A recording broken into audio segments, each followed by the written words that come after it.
শহীদ মীর কাশেম আলী, শহীদ আব্দুল কাদের মোল্লা রহমতুল্লাহ আলাইহি। গত কয়েকদিন আমি গিয়েছিলাম ফরিদপুরের মোল্লা সাহেবের কবরে। আমি ছোট থেকে বড় পর্যন্ত যতগুলো মানুষের সাথে ওই গ্রামে মিশেছি, প্রত্যেকটা মানুষ বলছে না, যাকে ফাঁসি দেওয়া হয়েছে এটা ওই কসাই কাদের না, ইনি আব্দুল কাদের মোল্লা। গোলাম মাওলা রনি সাহেব ওনার সাথে জেলে ছিলেন।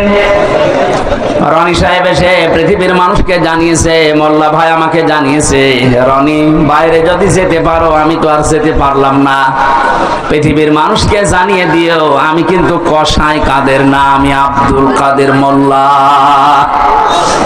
যে অভিযোগে আমাকে অভিযুক্ত করে দুনিয়া থেকে ওরা বিদায় দিচ্ছে, আল্লাহর কসম আমি এই দোষে দোষী না। উনি কেন বলবে, আমি নিজেও তো বলছি। আমাদের 3টা বছর জেলে রেখেছিল, কয়েকদিন আগে আমার এই মামলা পুরা ওরা ঠিসমিস করে দিয়েছে, একেবারে বেকসুর খালাস দিয়েছে। তাহলে আদালত থেকে প্রমাণ পেয়েছে যে আমি নির্দোষ, আমার কোনো দোষ নেই। কথা বলেন না কেন? এই যে মোবাইলটাও 3 বছর পরে ফেরত দিল, তন্ন তন্ন করে খুঁজেছে। এটা গ্রামের বাড়ি থেকে শুরু করে একেবারে যেখানে থাকি, আমি আকিস গ্রুপে ছিলাম, প্রত্যেকটা জায়গা চুল চেরা বিশ্লেষণ করে এই 3টা বছরের পর মাত্র 5-6 দিন আগে আমাকে আদালত বলেছে আপনি মুক্ত, কোনো দোষ আপনার পেলাম না। আমি আদালতে মনে হয় বলতে গেলাম যে আমার উনি আদালত, এই 3টা বছর তো আপনার কাছে আমার মামলা ছিল, এতদিন পর্যন্ত তো বললেন না যে না এ মামলার কোনো মাল ম্যাটারেস নেই, কি দেখে বিচার করব, এখন বলছেন কেন? উনি এটাই বলতো যে হুজুর কিচ্ছু করার নেই, আমার হাত বাঁধা। কি বাঁধা? বলেন বলেন। এদেশের 1628টা চেয়ার আছে, এই চেয়ার না, 1628টা চেয়ারের 1627টা চেয়ারে হাত বাঁধা ছিল, শুধু একটা চেয়ারের হাত খোলা ছিল। যারা এই কাজ করেছেন আমরা এখন আহ্বান জানাবো, বাংলাদেশ যেহেতু দ্বিতীয়বার স্বাধীন হয়েছে, 1700-র উপরে জীবন দিয়েছে ছাত্র আর ছাত্রীরা, সুতরাং এই স্বাধীন দেশে আমরা আর কারো হাত বাঁধা দেখতে চাই না। এদেশে যত হাত বাঁধা আছে সব যেন আমার এই বিচারপতির মতো খুলে যায়। প্রত্যেকেই যদি স্বাধীনভাবে হাত খোলা কাজ করতে পারে, 1,10,000-এর উপরে এখন মামলার আসামি জেলখানায় আছে। আমার মনে হয় কমপক্ষে 80,000 মানুষ এমনিতে বের হয়ে যাবে যদি হাত খোলা বিচারপতি পাওয়া যায়। আমি আশা করছি 3টা বছর আমাকে যেভাবে করেছিল, একামতে দিনের দায়িত্বে যারা ছিলেন আমার মনে হয় তাদেরকেও এইভাবেই করেছিল। জালেমদের হাতে ক্ষমতা, চেয়ার, আইন আর কানুন বানানোর ক্ষমতা থাকার কারণে ওরা মন মতো যা ছিল তাই করেছে। আমারটা যেমন বেকসুর খালাস পেয়েছি, আল্লাহর কসম যেগুলো মারা গেল, শহীদ হয়ে গেল, এই মানুষগুলো জীবিত থাকলে কেউ বেকসুর খালাস পেয়ে যেত। কোরআনের পাখি শহীদ আল্লামা দেলাওয়ার হোসেন সাইদি রহমতুল্লাহ আলাইহি, অনেকে বলছে উনি মারা গেছে, কে বলেছে মারা গেছে? ওনাকে মেরে ফেলা হয়েছে, ওনাকে মেরে ফেলা হয়েছে, এর বাস্তব প্রমাণ ওনার হাসিটা। কথা বলেন কেন? আমি নিজে আমার বাবার যা আছে, আমার যা আছে, যদি ইসলামের খুঁটিনাটি বিষয়গুলো আমি মেনে জান্নাতে যেতে পারতাম, কসম খোদার জীবনও আপনাদেরকে আমি দিন কায়েম করা লাগবে এই ঝামেলাপূর্ণ কথা বলতাম না। এটা যে কত বড় যন্ত্রণা!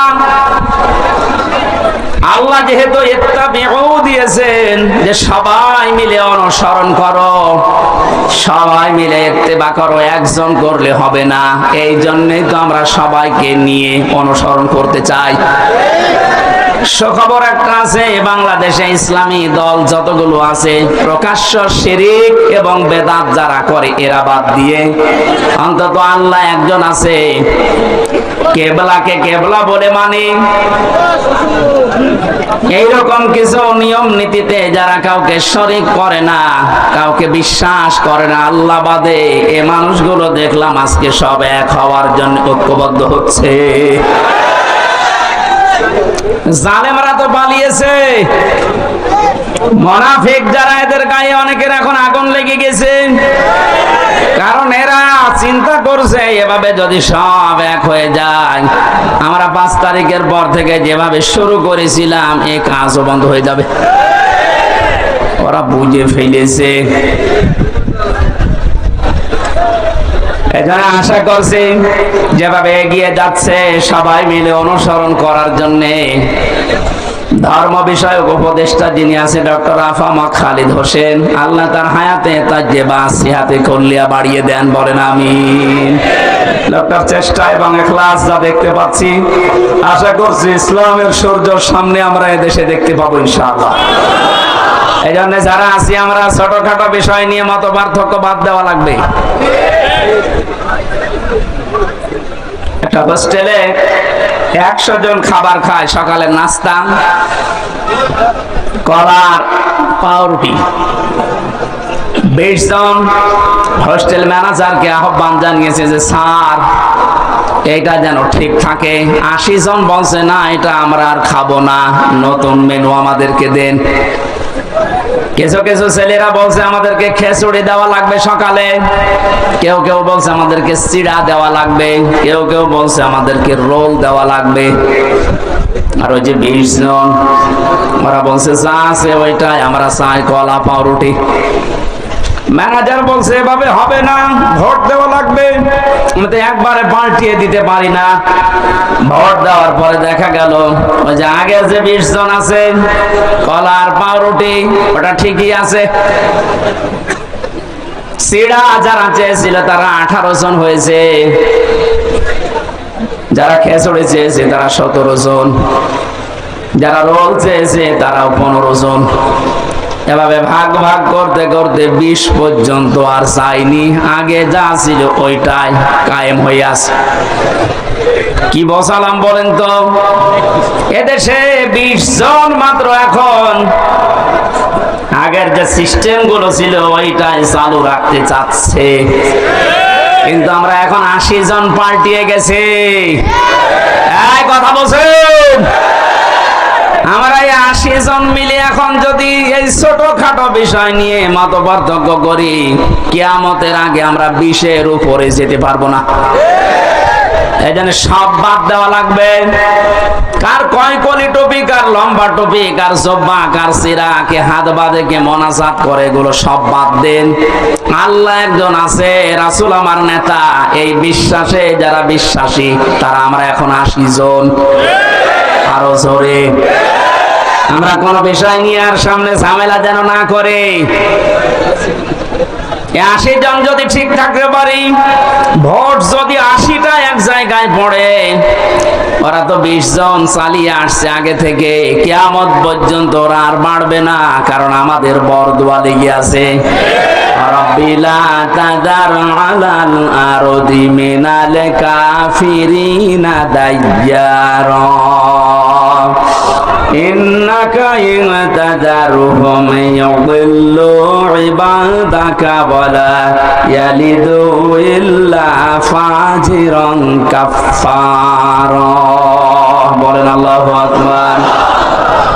হযরত নূহ দোয়া করেছিলেন, মাবুদ বহু চেষ্টা চালিয়েছি 9.5 বছর 900 বছর ধরে, এ মানুষ ভালো হয়নি, তোমার কাছে আমি শেষ পর্যায়ে বরদোয়া দিলাম, এদের আন্ডা বাচ্চা পর্যন্ত যেন জমিনে না থাকে, কারণ যেইটা থাকবে ওইটা দিয়ে তোমার বান্দাদেরকে গোমরা বানাবে। আমরা এই 53 বছর কোরআনের পাখি প্রায় 50 বছর চেষ্টা চালিয়েছে, কিন্তু জালেমদের পরিবর্তনের কোন সুযোগ ওরা গ্রহণ করেনি। কথা বলে না কেন? চেষ্টা তিনি কম চালিয়েছিল। অধ্যাপক মতিয়ার রহমানও চেষ্টা চালিয়েছে, বহু কায়দায় উনি বুঝিয়েছে আপনাদের। কিন্তু 20 জনের যে অবস্থা, ও সারা জীবন কলা পাউরুটি যাবে। এক কথা বলছেন এখন 80 জন আমরা পরিবর্তন হয়ে এই পর্যায়ে এসেছি, আর ওরা সেই 20 জনই আছে। ও কিয়ামতের আগে আর পাল্টাবে না। কেন পাল্টাবে না? খাতামাল্লাহু আলা কুলুবিহিম ওয়া আলা সামিইহিম ওয়া আলা আবসারিহিম গিশাওয়া ওয়া লাহুম আযাবুন আযীম। আল্লাহ পাক বলেন, ওদের অন্তরে আমি মোহর লাগিয়ে দিয়েছি, ওদের কানের উপরে, ওদের চোখের উপরে পর্দা লাগিয়েছি। কঠিন যন্ত্রণাদায়ক আযাব ওদের জন্য রেডি আছে। কারণ এই পৃথিবীতে যারা আল্লাহর কালামকে অপমান করার চেষ্টা চালায়, তাদেরকে আল্লাহ হেদায়েত থেকে বঞ্চিত করে দেয়। হযরতে আব্দুল্লাহ বিন মাসউদ রাদিয়াল্লাহু তাআলা আনহু কোরআনে কারিমের সূরা রহমান নাযিল হওয়ার পর বিশ্ব নবীকে জানিয়েছিলেন, হে নবী, আমারে অনুমতি দেন, আমি কাবার চত্বরে একটু তেলাওয়াত করি। ওনার কণ্ঠটা খুব সুন্দর ছিল। ডাক দিয়ে বলেন, ঠিক আছে, মন খুলে দিয়ে পড়তে থাকো। সূরা রহমান হচ্ছে কোরআনে কারিমের সবচাইতে সুন্দর সূরা। তিনি তেলাওয়াত আরম্ভ করলেন, আর রহমানু আল্লামাল কুরআন খালাকাল ইনসানা আল্লামাহুল বায়ান। তেলাওয়াত করছিলেন এভাবে, হঠাৎ আবু জেহেল শব্দ শোনার পরে এসে হযরতে আব্দুল্লাহ বিন মাসউদের কানের উপরে দিয়েছিলেন এক থাপ্পড়। কান দিয়ে গল গল করে রক্ত বের হয়ে ওই দিন থেকে তিনি চিরদিনের জন্য কালা হয়ে যান, আর শুনতে পাননি। এই যে বধির হয়ে গিয়েছিলেন কানে, বদরের ময়দানে আল্লাহ পাক কোরআনে কারিমের অপমানের শোধ নিয়েছিলেন। যখন আবু জেহেল ঠান্ডা ফ্রিজের মতো পড়েছিল মাছ আর মুহাফিজের বাড়ি খেয়ে, আব্দুল্লাহ বিন মাসউদ ওখানে যাবার পরে দেখলেন ঠান্ডা ফ্রিজ পড়ে আছে। বুকের উপর চড়ে বসলেন, ডাক দিয়ে বলেন, তা আবু জেহেল, তোমাকে আমি সময় দিলাম, এখনো পর্যন্ত মুহাম্মদুর রাসূলুল্লাহর কালেমাটা মেনে নাও। আমি নবীর কাছে সুপারিশ করব, বিশ্ব নবী তোমারে মাফ করে দেবে। আবু জেহেল ডাক দিয়ে বলে, মাসউদ, আব্দুল্লাহর ছেলে মুহাম্মদ তোমাদেরকে জাদু করেছে, আমার পর্যন্ত আসতে পারে নাই। বলেন নাউজুবিল্লাহ। এখানে এখনো কথা বন্ধ হয়নি। এরা কি ইয়ারকি মারার জন্য এসেছে?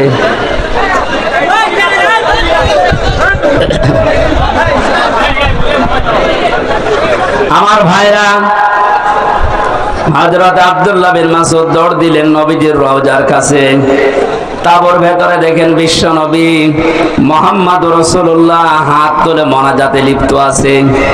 তিনি দেখলেন মোনাজাত যখন চলছে, আমি আরেকবার যাই। ওই যে যারা পড়ে আছে এখনো মরে না, ওদের ভেতরে গিয়ে দেখলেন আবু জেহেল এখনো খাচ্ছে। ডাক দিয়ে বলে, তোরে সময় দিয়েছিলাম, আরেকবার দিলাম, বল। ও আবার একই কথা জানিয়েছে। তিনি আরেকবার ঘোড়া দিয়ে এসে বললেন, বল। এবার আর একটু বাড়িয়ে বলেছে, আব্দুল্লাহর পোলা মুহাম্মদ তোমাদেরকে জাদু করেছে, আমার পর্যন্ত আসতে পারে নাই। ওরা আমি এখনো যদি পাই, এখনো টুকরা টুকরা করব। হযরত ইবনে মাসউদ বললেন, না, এতক্ষণ তোরে সময় দিয়েছিলাম, আমি আর সময় দিলাম না। তুই যখন মুহাম্মদুর রাসূলুল্লাহর উপরে এই দাবি তুললি, তোরে আমি শেষ করে দেব। তরবারি বের করে গলার ভেতরে লাগিয়েছেন। আবু জেহেল ডাক দিয়ে বলে, মাসউদ, কি করবি এখন? আলাদা করব। ওই সময় বলেছিল, আলাদা করবি কর, আমার গলাটা একটু বড় করে কাট, দেশের মানুষ যেন দেখে বোঝে যেটা নেতার মাথা। মরে যাচ্ছে, তাও তেজ কমছে না। আমার মনে হয় এই দেশে 5 তারিখের পরে অনেক আবু জেহেলকে আমরা এখনো পর্যন্ত দেখতে পেয়েছি, পাচ্ছে, মরে যাচ্ছে, তেজ কমছে না। খাতামাল্লাহু আলা কুলুবিহিম, আল্লাহ কলবের উপরে মেরে দিয়েছেন একেবারে মোহর। এর ভালো হওয়ার কোনো পরিবেশ নেই। ইবনে মাসউদ চিন্তা করলেন, এর মাথাটা যদি নবীজির তাবু পর্যন্ত নিয়ে যেতে পারি, নবী আমার জন্য দোয়া করবেন। তিনি মাথা ধরে টানলেন, 2 হাত দিয়ে দেখে নড়ে না। চিন্তা করলেন মাথা এত ভারী হয়ে গেল কি করে। কাছে যে রশি ছিল, তরবারি দিয়ে কানের ছিদ্রি একটা, ওর ভেতরে বান্ধন দিয়ে তিনি টানতে আরম্ভ করলেন, দেখে না, নড়ে না। কি মাথায় এত ভারী হয়ে গেল কি করে? 2 কান ছিদ্রি করলেন, 2 কানের ভেতরে রশির অগ্রভাগ 2টাই ঢুকিয়ে যখন সুন্দর করে বাঁধন দিয়ে অপর ভাগ ধরে টান দেওয়া আরম্ভ করলেন, এবার মাথা নড়া আরম্ভ হয়েছে। চিন্তা করেন, এতক্ষণ পর্যন্ত মাথা টান দিয়েছি, নড়ে না, এখন নড়ছে কোন কারণে? আল্লাহ রাব্বুল আলামিন বোঝাতে চেয়েছে, মাসউদ, আমার কোরআন কাবার সামনে তেলাওয়াত করার কারণে এই লোকটা তোর কানের উপরে থাপ্পড় দিয়ে একটা কান নষ্ট করে দিয়েছিল। আমি আল্লাহ আজকে তোর হাতে ওর 2টা কান নষ্ট করে দিয়ে প্রতিশোধ নিলাম। পরকালে কি করব এটা আমি আল্লাহ জানি। আমি যেটা বোঝাতে চাচ্ছিলাম,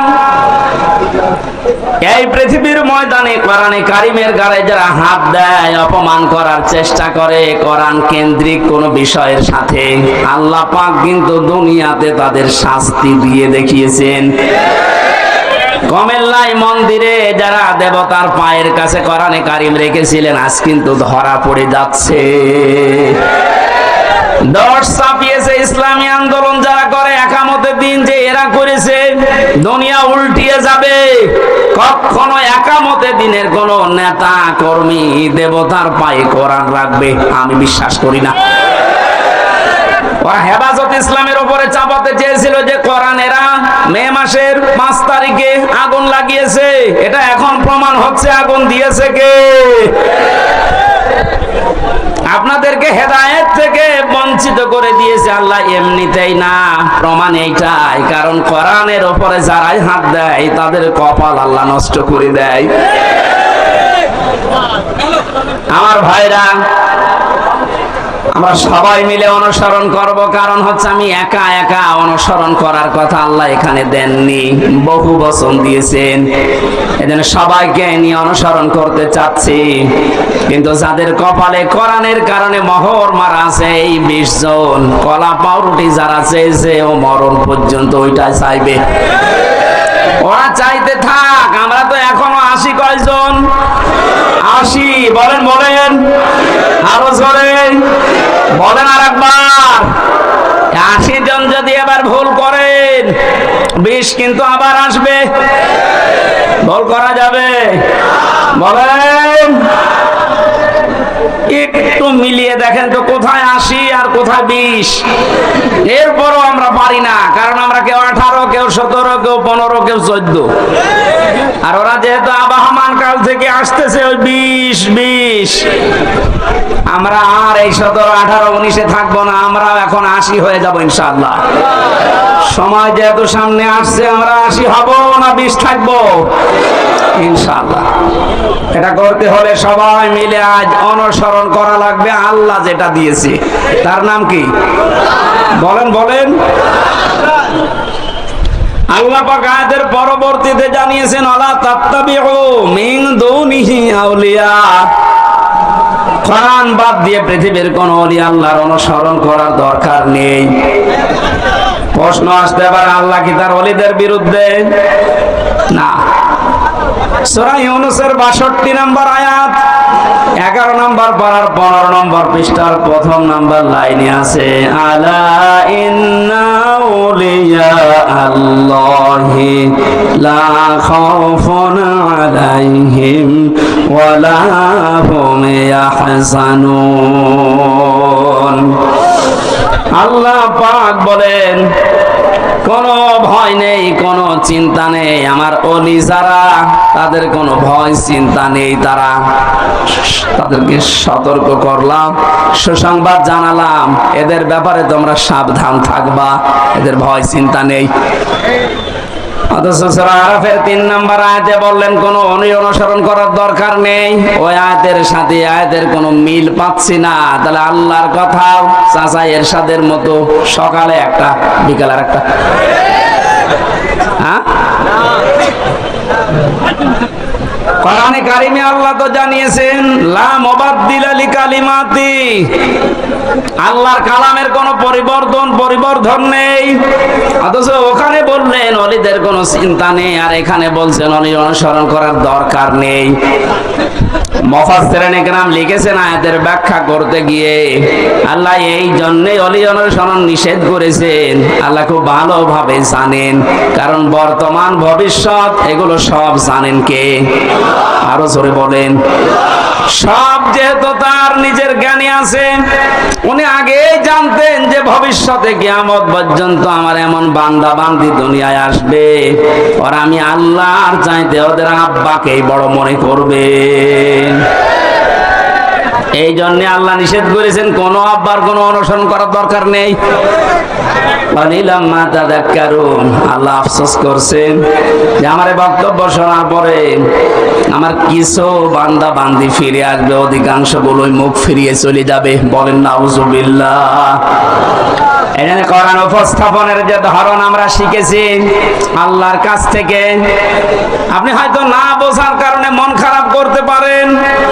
2 নম্বরে আল্লাহ যেটা জানাতে চেয়েছে ওটা আবাহমান কাল থেকে আসতেছে, আল্লাহর বক্তব্যের সাথে মিলছে না। এখন আপনি কি ওই বাপ দাদাটাই মেনে চলবেন, না আল্লাহর বর্ণনা করাটা?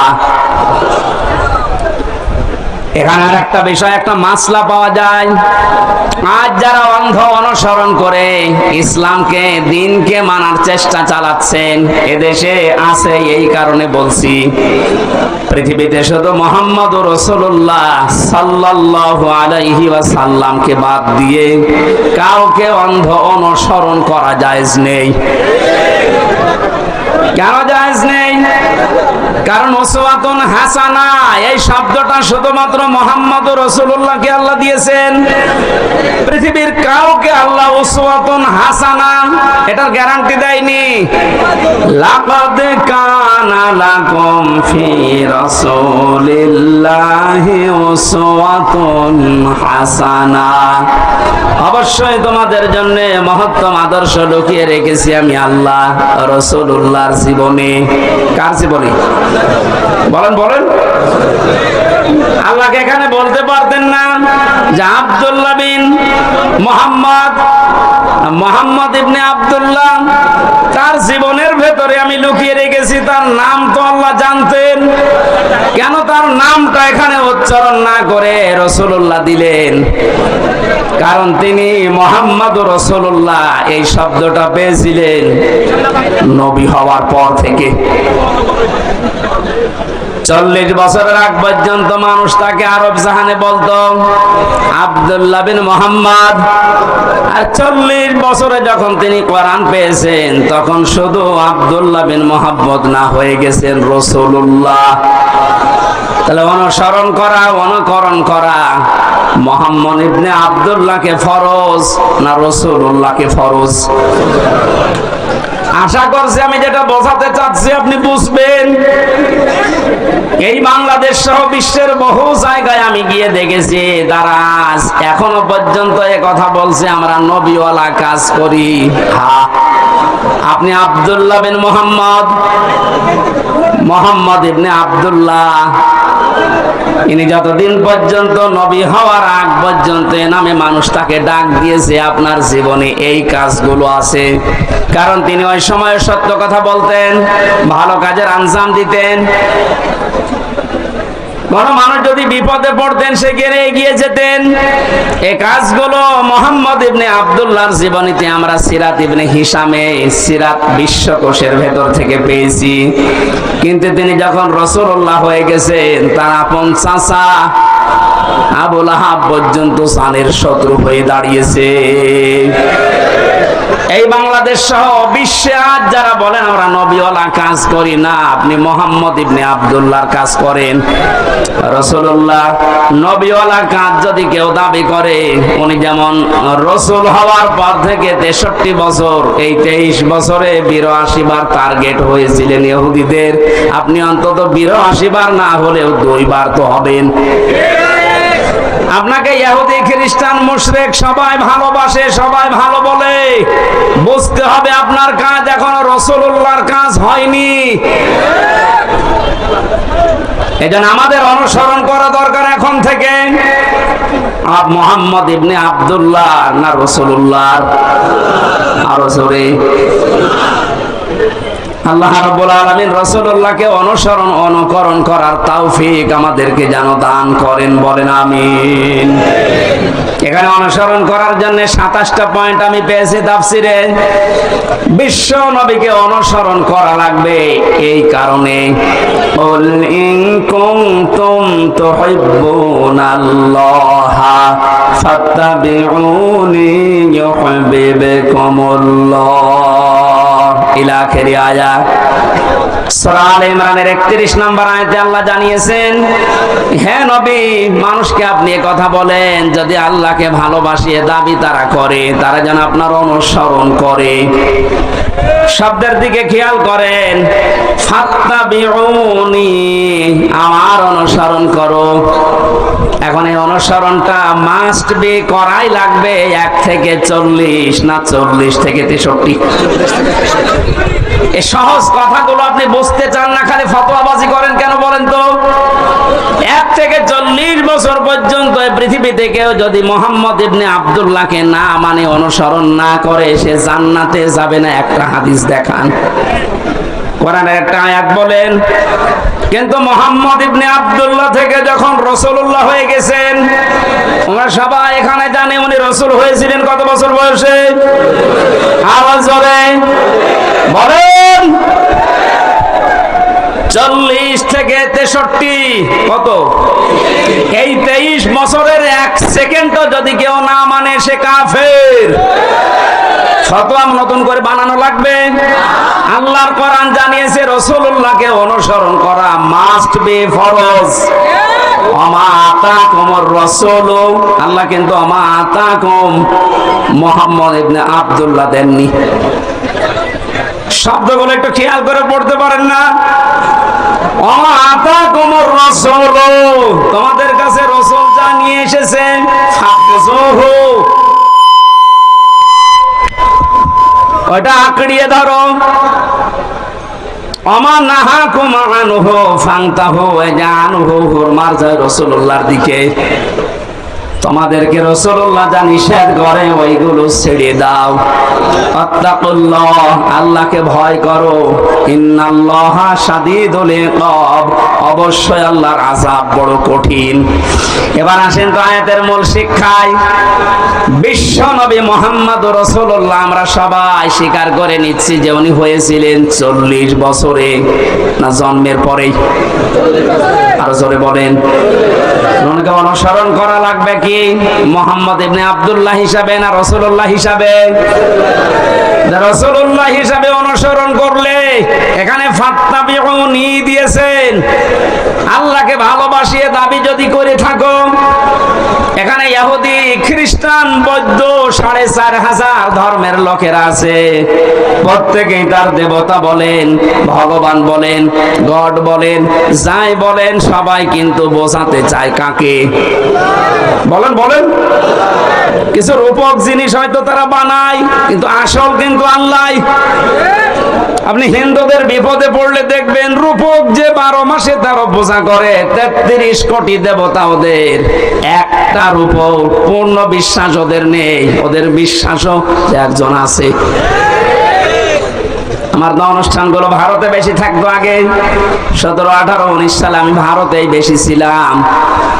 দেখেছি ওই সমস্ত জায়গায় বিপদে পড়লে হিন্দু ড্রাইভার আমার যে চালিয়ে নিয়ে যেত কলকাতায়, ও বেটা হিন্দু মানুষ, ভগবানকে ডাকা বাদ দিয়ে বিপদে পড়লে, চরম বৃষ্টি যখন, তখন বলছে উপরওয়ালা একজন আছে।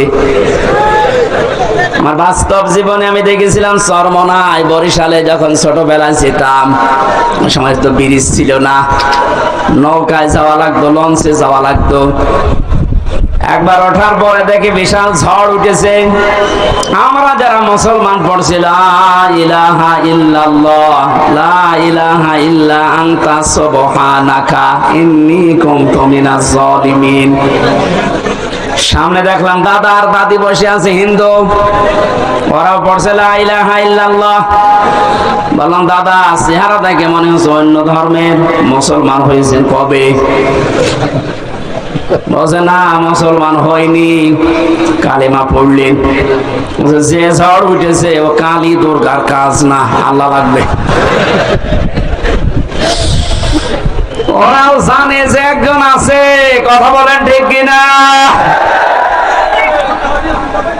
যে যে ধর্মে তার নতুন নতুন রূপক অর্থে বানিয়ে নিয়েছে, কিন্তু আসল একজন আছে, এ কথা সবাই যেহেতু বলছে, আল্লাহ এ কথাই জানাতে চাচ্ছেন। তোমরা যারা বলো আল্লাহ তোমাকে ভালোবাসে, তোমাকে আমরা মহব্বত করি, আল্লাহ বলছেন এই কথার দাবি পূরণ করার জন্য ফাত্তাবিউনি, আমার রাসূলের অনুসরণ করা লাগবে। কি করা লাগবে? এবার আমার প্রশ্ন এখানে যারা জ্ঞানী মানুষ তাদের কাছে, এই অনুসরণ কি আংশিক না পূর্ণাঙ্গ? আরো জোরে বলেন। আজ এই বাংলাদেশ সহ বিশ্বের বহু মুসলমানেরা, আমি যে সিঙ্গাপুর মালয়েশিয়া কয়েকটা রাষ্ট্র ঘুরে আসলাম এই 15-20 দিন আগ থেকে, বাস্তবতা দেখেছি হাজার হাজার লক্ষ লক্ষ আমাদের মতো মুসলমান আংশিক কিছু মানা কিছু অনুসরণের মাধ্যমে ওরা মনে করছে আমরা নাজাত পেয়ে যাব। অথচ ফাত্তাবিউনি, আমার অনুসরণ করো। আমরা সবাই স্বীকার করছি অনুসরণ আংশিক না, এটা পূর্ণাঙ্গ। নাকি আংশিক? পূর্ণাঙ্গ অনুসরণ করবেন আপনি। এখন অনুসরণ যখন আরম্ভ করবেন, আল্লাহ বলেন ওয়াগফির লাকুম যুনুবাকুম, দুইটা জিনিস আমি দেব। এক নম্বরে জীবনের যত অপরাধ আছে, জামবন্যা দিয়ে যুনুব বহু বছর দিয়েছেন, আপনি যদি অনুসরণ করা আরম্ভ করেন, আপনার জীবনে দুইটা পুরস্কার আল্লাহ দেবে। যত গুনাহ ছিল পেছনে সব আল্লাহ রাসূলের অনুসরণের কারণে মাফ করে দেবে। দুই নম্বরে আল্লাহ পাক যদি কাউকে মাফ করে দেয়, তার জন্য বানানো জান্নাত দেবে। এই কথা মানেন তো? এবার আসেন আমার মূল শিক্ষাটাই। এই বাংলা সহ বিশ্বের যত মুসলমানেরা আজ আমরা আংশিক অনুসরণ করে মনে করছি যে না আমরা আল্লাহর ভালোবাসা মহব্বত পেয়ে গেছি। আপনি হয়তো নামাজে রাসূলকে মানেন, রোজাতে রাসূলকে মানেন, হজ করতে গিয়ে রাসূলের অনুসরণ মতো হজ করেন, যাকাত দিতে গিয়ে রাসূলুল্লাহর অনুসরণ করেন, বিশ্ব নবী যে বিচার করেছিলেন কোরআন দিয়ে সেইটাই আপনি আর রাসূলকে মানেন না, তখন মেনে নিয়েছেন ব্রিটিশকে। আরো আসতে বলেন। আপনার অনুসরণ কি আংশিক হয়েছে না পূর্ণাঙ্গ? আংশিক অনুসরণের মাধ্যমে আল্লাহর মহব্বত ভালোবাসা পাওয়া যাবে না, আর আল্লাহর মহব্বত যদি পাওয়া না যায় জান্নাতও যাওয়া যাবে না। কারণ আল্লাহ ইউহিব্বুকুমুল্লাহ দিয়েছেন, এটা মজারে বর্তমান ভবিষ্যৎ প্রেজেন্ট ফিউচার। কোন মানুষ যখন পূর্ণাঙ্গ অনুসরণের জন্য সিদ্ধান্ত নিয়ে লেগে পড়বে, আল্লাহ পাক বলেন আমিও তাকে ভালোবাসা শুরু করব। এখানে কত জ্ঞানী মানুষ আছেন, আপনার বিবেকের কাছে আপনার আমার প্রশ্ন, আপনার শরীর থেকে শুরু করেন, 3.5 হাত বডি, আপনার পরিবার, আপনার সমাজ, আপনার রাষ্ট্র, আপনার আন্তর্জাতিক নীতি তাকান, সব জায়গায় অনুসরণ যদি পূর্ণাঙ্গ আপনি না করেন, আল্লাহর কোরআন বলছে আপনাকে আল্লাহ এখনো ভালোবাসা আরম্ভ করে নাই। তাহলে এই আয়াত অনুযায়ী বাংলাদেশে হাজার হাজার পীর আল্লাহর ভালোবাসা এখনো পায়নি। বেশি বলে ফেললাম? আশা করছি আমি যেটা বোঝাতে চেয়েছি এখন থেকে আর অপূর্ণাঙ্গ না, আমরা পূর্ণাঙ্গ অনুসরণ করতে চাই রাসূলুল্লাহকে। আজকের আমার তেলাওয়াত কি তো আয়াত ওইটাই। সূরা ইউনূস 25 নম্বর আয়াত, কোরআনে কারীমের 10 নম্বর সূরা, এটা 11টা রুকু আছে, 109টা আয়াত আছে। মক্কায় নাযিল হয়েছে। একটা আয়াত আর একটা আয়াতের আংশিক পড়েছি। আল্লাহ রাব্বুল আলামিন জানিয়েছেন। এবার আমি তাফসীর আকারে শুরু করছি, জবান খুলে পড়েন। আউযু বিল্লাহি মিনাশ শাইতানির রাজিম। বিসমিল্লাহির রহমানির রহিম।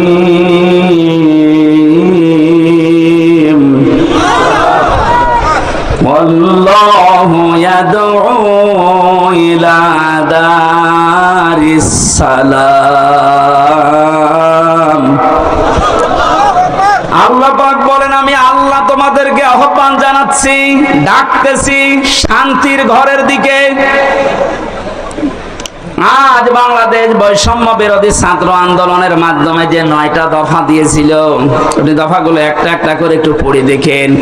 আমি তো মিলিয়ে দেখেছি এদের বাস্তব প্রতিফলন ওই 9টা। আমি ওগুলো সব নোট করেছি, একটা একটা করে আপনি মিলাবেন এখন থেকে। যারা আছেন যেখানে, দাঁড়িয়ে, বসে, শুয়ে, খুব অ্যাক্টিভ, আল্লাহ পাক বলেন, আমি তোমাদেরকে ডাকি আমার শান্তির ঘরের দিকে। তামাম বাংলাদেশের এই 56,000 বর্গ মাইল মনে করেন একটা ঘর। এটা কি? আরো জোরে বলেন। আল্লাহ যে ঘরের দিকে ডাকতেছে, ওই ঘরের নাম জান্নাত। ওই ঘরের নাম কি? 8টা জান্নাতের যে দরজা আমরা নাম শুনি, জান্নাতের দরজা 8টা না 100টার উপরে আমি কোরআনে পেয়েছি। এ বিষয়ে একটা বইও লিখেছিলাম ওই সময়, যে জান্নাতের স্তর 100টা। তার ভেতরে দারুস সালাম একটা দরজার নাম। দারুস সালাম মানে শান্তির বাড়ি বা ঘর। আল্লাহ পাক এখানে ডাক দিয়েছেন যে তোমরা শান্তির ঘরে প্রবেশ করো।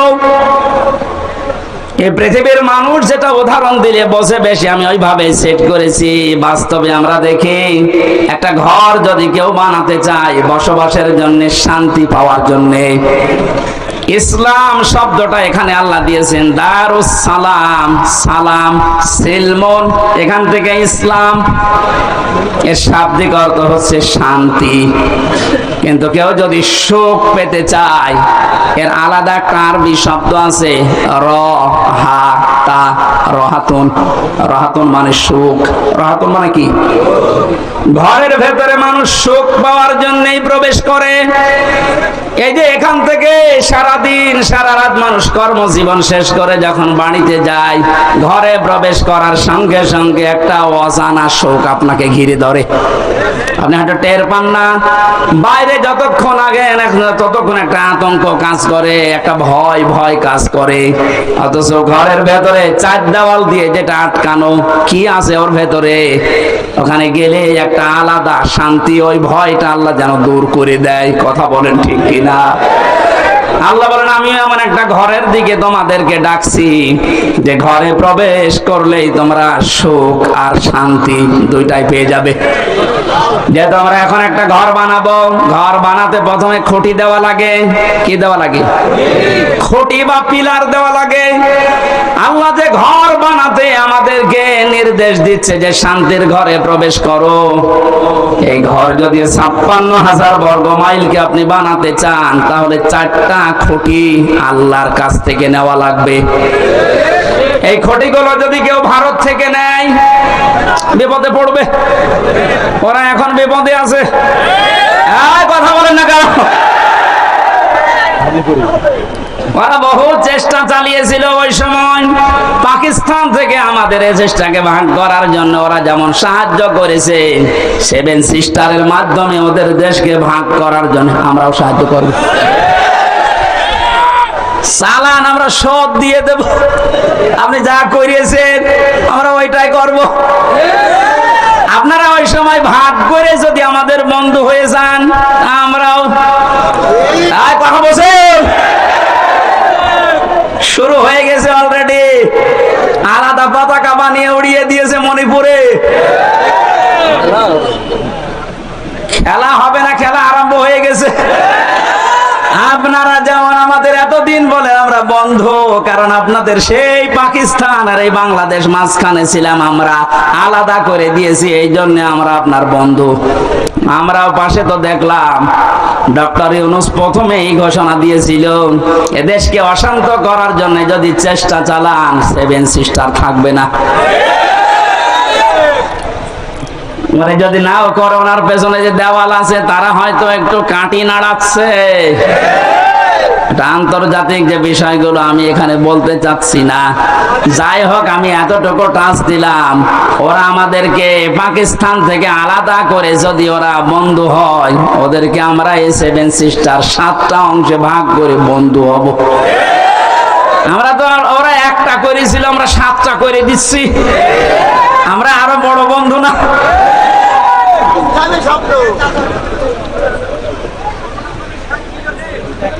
যশোরবাসী এবার খেয়াল করেন, না আমরা শুধু ভারত থেকে না, চীন থেকে না, রাশিয়া থেকে না, আমেরিকা না, কারো কাছ থেকে খুঁটি নিতে চাই না। আল্লাহ যে খুঁটি দিয়েছে শান্তির ঘর বানাতে, আমরা ওই খুঁটি নেব। আমার কথার অর্থ বোঝার চেষ্টা করেন, খুব খেয়াল করে শুনবেন। আমি কোরআনে কারীম থেকে পেয়েছি, 1 নম্বরে আল্লাহ পাক বুনিয়াল ইসলাম আলা খামসিন শাহাদাতি আল্লাহ ইলাহা ইল্লাল্লাহ। এই যে হাদিসটার ভেতরে 5টা বিষয় আছে, তার 4টা খুঁটি আমি সেট করেছি। নামাজ, রোজা, হজ আর যাকাত, এই 4টা খুঁটি মজবুত ভাবে গেড়ে দেওয়া লাগবে। খুঁটি থাকলে হয় না। ঘরকে শান্তির ঘর বানাতে হলে বেড়া দেওয়া লাগে। কথা বলেন না কেন? কোরআনে কারীম থেকে আমি বেড়া বের করেছি 4টা। 1 নম্বরে বেড়া, 1 নম্বরে বেড়ার নাম হচ্ছে রাজনীতির বেড়া। এটা যেহেতু চলছে এখন দেশে, এটা পরিষ্কার করা লাগবে। 4টা বেড়া দিতে হয়, চারদিকে দেওয়াল দেওয়া লাগে। 1 নাম্বার দেওয়াল তুলতে হবে রাজনীতির দেওয়াল। এটা অলরেডি আরম্ভ হয়ে গেছে এখন। যেহেতু আমরা শান্তির ঘর চাই, আর পৃথিবীতে শান্তির ঘরের দেওয়াল দিতে হলে রাজনীতি, এটা লেনিনের কার্ল মার্ক্সের না, রাজনীতি নেওয়া লাগবে রাসূলুল্লাহ। এবার রাসূলুল্লাহর রাজনীতি কি? এবার তাকান, সূরা নিসা 5 নাম্বার পারা 6 নাম্বার পৃষ্ঠা 9 নাম্বার লাইনের 59 নাম্বার আয়াতের প্রথম অংশে আছে।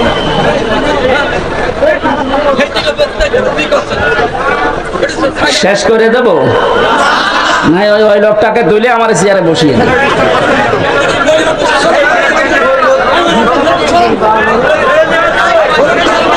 সুবহানাল্লাহ আলহামদুলিল্লাহ লা ইলাহা ইল্লাল্লাহ।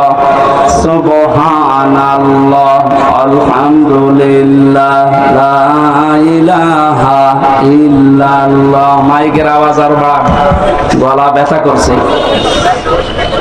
সুবহানাল্লাহ, এই দেখলেন না? এটা রসমের স্যার, মাইকের কিন্তু বদনাম করে দেবো। এখন আওয়াজ দিচ্ছে না, গলাটা নষ্ট করার জন্য ধান্দা আছেন না? আপনার আওয়াজ থাকতে আওয়াজ না বাড়িয়ে রেখে দিয়েছেন কোন কারণে? সুবহানাল্লাহ আলহামদুলিল্লাহ লা ইলাহা ইল্লাল্লাহ।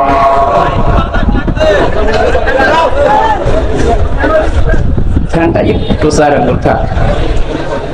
লা ইলাহা ইল্লাল্লাহ মুহাম্মাদুর রাসূলুল্লাহ। যশোরবাসী, শান্তির যে ঘর আমরা নির্মাণ করতে যাচ্ছি, এই ঘরে যারা রাজনীতির বেড়া হিসাবে থাকবে, এই মানুষগুলোকে অনুসরণ করার একটা বিশাল সুন্দর সিস্টেম আল্লাহ আয়াতে দিয়েছেন। আল্লাহ পাক বলেন, আমাকে অনুসরণ করো, আমার রাসূলকে অনুসরণ করো। তোমাদের ভেতরে যারা রাজনীতি করবে, নেতা হবে, নেতৃত্ব দেবে, তাদেরকে অনুসরণ করবা। কিন্তু শিক্ষা হচ্ছে আতিউ, এই শব্দটা এটা একটা ফেল, এটা ভার্ব, এটা ক্রিয়া। এটা আল্লাহ নিজের নামে আর রাসূলের নামে দিয়েছে।